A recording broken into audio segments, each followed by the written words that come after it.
सवाल इतना है सिर्फ ए बराबर 26। इसमें हमें ए का मान निकालना है, बी का मान अलग निकालना है। ठीक है, देखो इसमें ए का मान क्या है, इसको हम क्या लिख सकते, इसको पहले तोड़ के लिख क्या सकते, ये बताओ। 20 + 6 बराबर कितना है 26 26। ठीक है, अच्छा ई का मान क्या मानते हैं 20। अच्छा बी का मान क्या मानते हैं 6।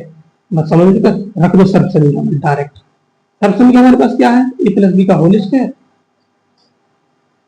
बराबर ए स्क्वायर प्लस के बी स्क्वायर प्लस के 2ab। ये सवाल आपको नोट करना पड़ेगा, ध्यान रखना, मैं बार बार नहीं बताऊंगा। ठीक है, एक बार मैं बता दिया, इसके बाद बार बार नहीं बताऊंगा। सबको समझाया है, इन दो बच्चों को, तीन बच्चों को समझाया। अभी हम दे रहे करना पड़ेगा, सीधे ध्यान रखना, सारे सारे बच्चों को करना पड़ेगा।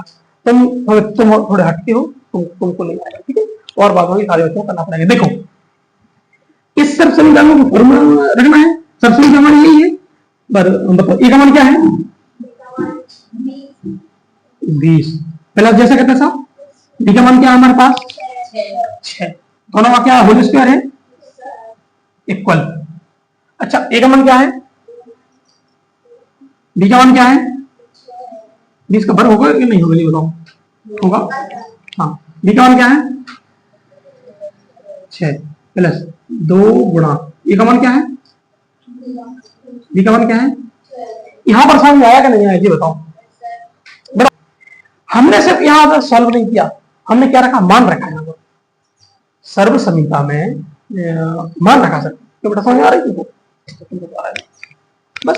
20 पर कितना होता है बताओ, 20 में 400 40 किसने लिखा, वरी 40 में तुम्हारा। अच्छा 6 का मान कितना, सॉरी 6 का मान कितना होता है, वर्ग खत्म, कोई दिक्कत नहीं है। लेकिन अच्छा अब यहां पर देखिए आप 20 का कितना होता है, वर्ग खत्म, 6 का वर्ग कितना होता है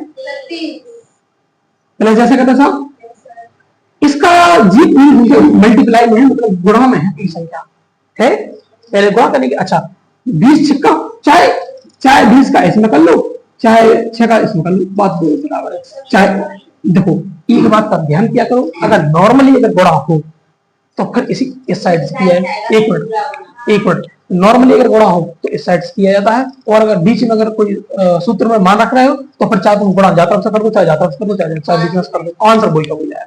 एक ट्रिक होती है। ठीक है, 20 दूनी 40, 40 का 424, ये समझ में आया कोई समझ। ठीक है, अच्छा अब ये दोनों को ऐड किया कितना हो गया आपको 436 इक्वल, इनको ऐड करो पक्का। जी कितना हो रहा है 276 हो रहा है शायद, ये क्यों 276 हो रहा है ये, क्या 276 और जाना बताओ, 276 और 400 676 हो रहा है। बस हमने सही बोला था, हाँ तो हमने भी तो सही बोला था। देखो यहाँ पर हमारा एक मिनट साइलेंट रहिए, कहाँ दिख रहा है, वहां पर नहीं लिखा है क्या, देखो एक दूसरे के बराबर में संख्या आ गई है, समझ में आ रहा है, एक दूसरे की बराबर संख्या आ गई। अब यहां से चाहे तो इसका पक्षांतरण इस साइड कर लो, और चाहे इसका पक्षांतरण इस साइड कर लो, करना पक्षांतरण नहीं। पक्षांतरण का मतलब ये होता है कि संख्या अगर बराबर हो तो संख्या बटे में पहुंच जाएगी, संख्या एक दूसरे के सम्मुख है तो संख्या उसके भाग में पहुंच जाएगी, भाग में पहुंच जाएगी, संख्या ऑटोमेटिक कट जाएगी। देखो इक्वल लगाइए यहाँ पर डायरेक्ट, 676 ऊपर रहेंगी बटे 400।